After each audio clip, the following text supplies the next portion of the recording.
মনে রাখবেন উনি ভালো মা না, এটা মা নামে সন্তানের দুশ্মন, বাবা নামে সন্তানের দুশ্মন। সন্তানের বয়স যখন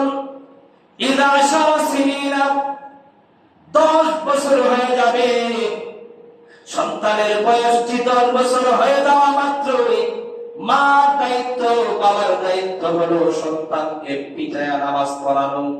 কি বলো? যদি সন্তানকে পিটায় না মহব্বত করে, ওই সন্তান না পিটানোর কারণে যদি বেনামাজি হয়, যদি খারাপ হয়ে যায়, এজন্য আল্লাহর কোর্টে মা দায়ী, বাবা দায়ী। ঠিক না? কে দায়ী? মাও দায়ী, বাবাও দায়ী। আজকে আমার মজা লাগলো, একটা জয়েন্ট হলো, বয়স মনে 10 হইল, এইদিকে আইসক্রিম খাইয়া হয়ে যায়। আমার আশ্চর্য লাগে, কি মা বাপ নাই এই মুসলমান অধ্যুষিত এলাকায়, এরা এদিকে আইসক্রিম খাইয়া খাইয়া, তো বয়স তার এইটা পরে বলায় আইসক্রিম খাইয়া যায়। তাহলে এই যে ছেলেটা আইসক্রিম খাইয়া দেখেছে, তার তো অবশ্যই মা বাপ আছে, আছে কিনা? এর বাবা ব্যক্ত, এজন্য ব্যক্ত, তার ছেলেকে সে ওই মহিলার মতো আরো মহিলার হাতে আছে, ওই বাসের মতো আরো বাপের হাতে আছে, আছে না? এরা সেখানে আছে না?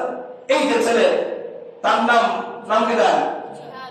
জাহেদ, জিহাদ। জিহাদের বয়স কত? 13। সে রোজা রাখতেছে, রাখে না? তোমার নাম কি? রাব্বি। তুমি রোজা রাখতেছো না? রাখতেছে রোজা। তো এই বয়সের ছেলে যদি রোজা রাখে, গবেষণা করে দেখা যাবে তার মা বাপ তার প্রতি এই ব্যাপারে সজাগ দৃষ্টি রাখছে। কি রাখতেছে? সজাগ। আর ওই যে ছেলেটা রাস্তা দিয়ে হাঁটতেছে, মানুষ এলাকার রোজাদার, আর ওই ছেলেটাও চলতেছে এইভাবে, বোঝা গেল তার মা বাপ দায়িত্ব পালনে ব্যর্থ, এজন্য তার ছেলেটাও দুষ্ট হয়েছে।